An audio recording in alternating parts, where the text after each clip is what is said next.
So hi, di video ini gue bakal buat ini masih racikan komputer gue ya, buat pegangan juga buat teman-teman. Jadi di sini tuh gue bakal buat racikan komputer di budget 21 jutaan. Nah, saya siapin 22 juta deh. Ya, belum sama monitor, so ini buat PC-nya doang. So ya deh, enjoy the video, intro.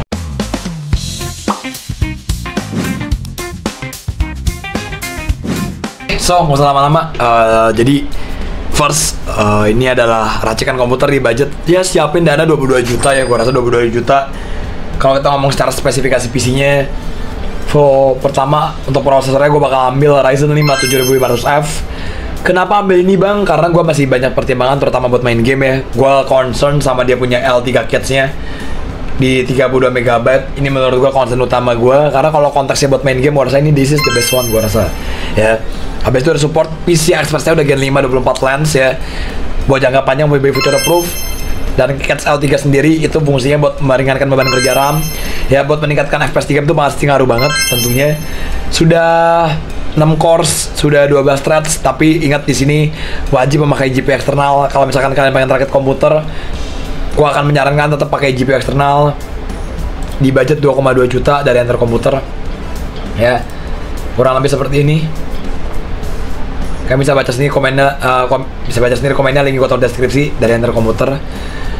Untuk GPU-nya gue ambil RTX 5070, ini dari Solid, Zotac, bukan dari Solid ya, maksudnya tipe Solid, Zotac Gaming RTX 5070, Solid 12 GB, OC, dia ada dari 7. Kalau udah ada kata OC, biasanya dari segi pabrikannya sudah dirancang secara frekuensi sedikit lebih tinggi, ya, dari pabriknya. Zotac RTX 5070 Solid, OC. Di sini concern utama gue Sulka Stat Power Supply 650 watt. Dia support 1 kali HDMI 2.1, ada 1 slot sama 3 DisplayPort ya. Kita bisa lihat di sini. Jadi kalau di sini, kalau teman-teman bisa lihat di sini, teman-teman bisa lihat ya bahwa di sini ada 1 HDMI dan juga ada 3 DisplayPort di sini, teman-teman bisa lihat ya, sesuai sama apa yang dibilang. 1 HDMI dan juga 3 DisplayPort. Ya sama ya. Ini ada 1 HDMI, ini 3 DisplayPort. Kalau aku pribadi akan saranin langsung pakai DisplayPort ya, yang sesuai tipe 2.1B, cari dari brand Lindy juga boleh ya. Habis itu untuk motherboardnya gua ambil ASRock BN650M, ini SDV di budget 1,9 juta, let's say 2 juta ya. Kenapa lu ambil ini bang? Karena gua ngerasa mengingat Ryzen 5 7500F sama RTX 5070 12 GB, gua rasa ini juga udah cukup. Habis itu untuk RAM-nya gua ambil langsung dari Crash 5 di budget 2,3 juta. Ini CL-nya 30 ya, CL30 gua rasa ini masih this is the best one dari salah satu brand dari Korea ya. Ada dari Clef, ada Hynix, ada Samsung. Kalau kita ngebahas konteksnya dari brand Korea ya, tapi gua rasa untuk pertimbangannya gua ambil yang ini dari Clef. SSD gua ambil langsung Gen 4x4 PCIe-nya Team Group 1,2 juta. Mengingat kalau tadi gua cek sedikit sekilas aja, untuk spesifikasinya mana di sini ada nggak? Kalau nggak ada gua langsung buka website resminya aja. Langsung buka website resminya aja ya. Sebenarnya ini gue yakin support Gen 4. Cuma oke lah, buat memastikan saja lah ya. Oke, kita buat memastikan saja bahwa di sini udah support Blazing M.2 PCIe Gen 5x4. Kenapa lu nggak pakai Gen 5 bang? Kan ini kan support Gen 5 bang, panas. Gue rasa Gen 4 udah enough, udah cukup ya. Jadi gue ambil yang Gen 4x4, gue ambil dari Team Group. Habis itu untuk power supply gue ambil 850 watt ATX 3.1, power supply-nya 850 watt, 80 gold ya. Untuk power supply gue rasa di sini udah cukup banget, MSI. Untuk cooling fan yang gue ambil Deepcool AK400 ya, 525.000. Kalau kita ngeliat sedikit di sini udah berapa head tadi, sorry. Tadi di sini kita lihat gambar dulu sekilas, dia udah berapa nih coba. Di sini heatsinknya kalau kita cek di sini, pertama untuk fan airflow-nya di 68,99 CFM. Maksudnya gimana bang? Itu adalah ketebalan volume udaranya ya. Habis itu juga udah support 4 pin PWM, oke, simple, klise lah ya. Cuma di sini kenapa lo ambil ini bang? Karena gue juga mikirin budgetnya juga ya. Ini juga buat pegangan juga kalau misalkan teman-teman pengen rakit komputer 22 juta nih, belum sama monitor ya. Di sini untuk casingnya gue mengambil Cooler Master Elite ya, di budget 653.000. Kenapa lo ambil ini bang? Pertama, satu hal ya, kalau gue pertama pribadi kita ngebahas dari segi dia punya power supply-nya nih, EATX juga. Di sini juga kita membahas power supply-nya sekilas ya. 850 volt. Tadi gue udah cek juga sekilas di sini. 120 mm bearing fan. Oke. Mana nih? LLC full bridge topologi. Oke, udah ATX 3.0 ya. ATX 3.0. Untuk dimensi 140 kali 90 kali 86 mm. Oke.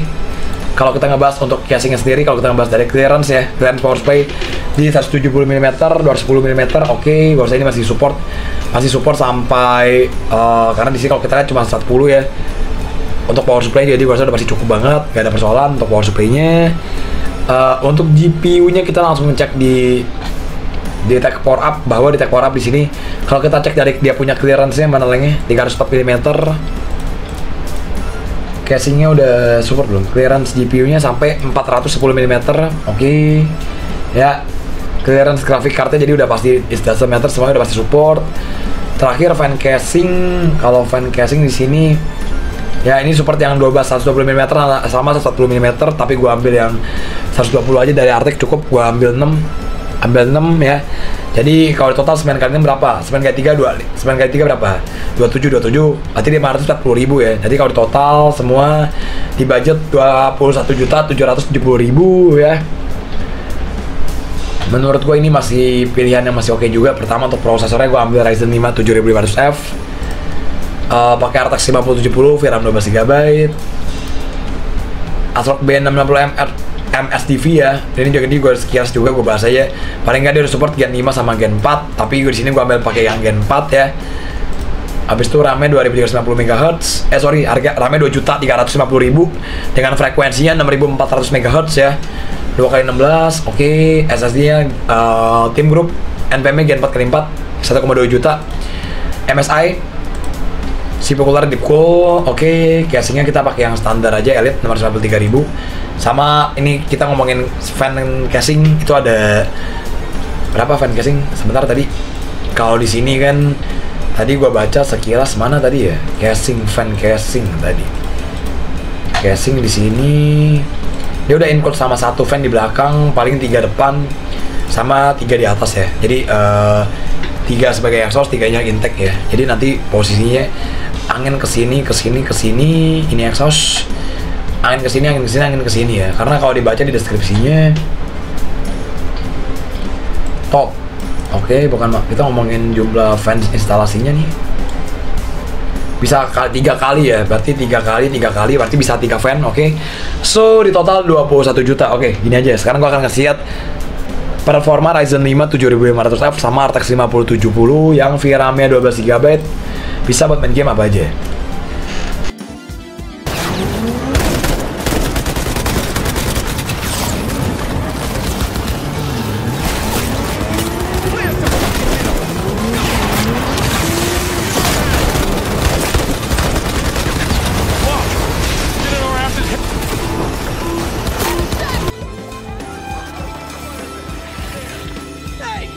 Crashing my fight or am I crashing yours?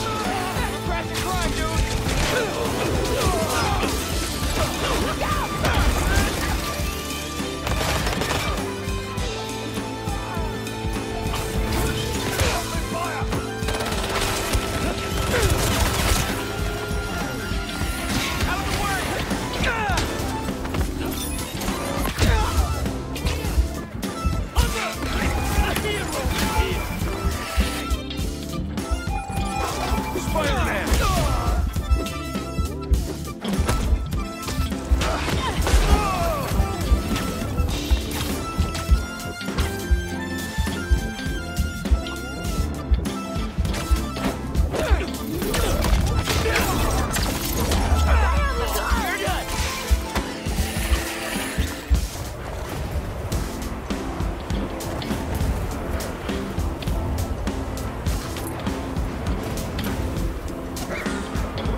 Oke, so videonya sampai sini dulu. Gua rasa video udah cukup ya. Jangan lupa untuk like, comment, dan subscribe kalau kalian merasa video ini bermanfaat. Dan kalau misalkan kalian pengen like komuter bagus juga bisa DM Instagram gua. Atau misalkan kalian tinggal di daerah Jakarta, pengen gua temenin target komuternya, bisa DM, ya ada fee-nya ada ya. Cuma ya udah sampai sini aja dan semoga video bermanfaat. So see you later. Bye bye, ciao, dadah.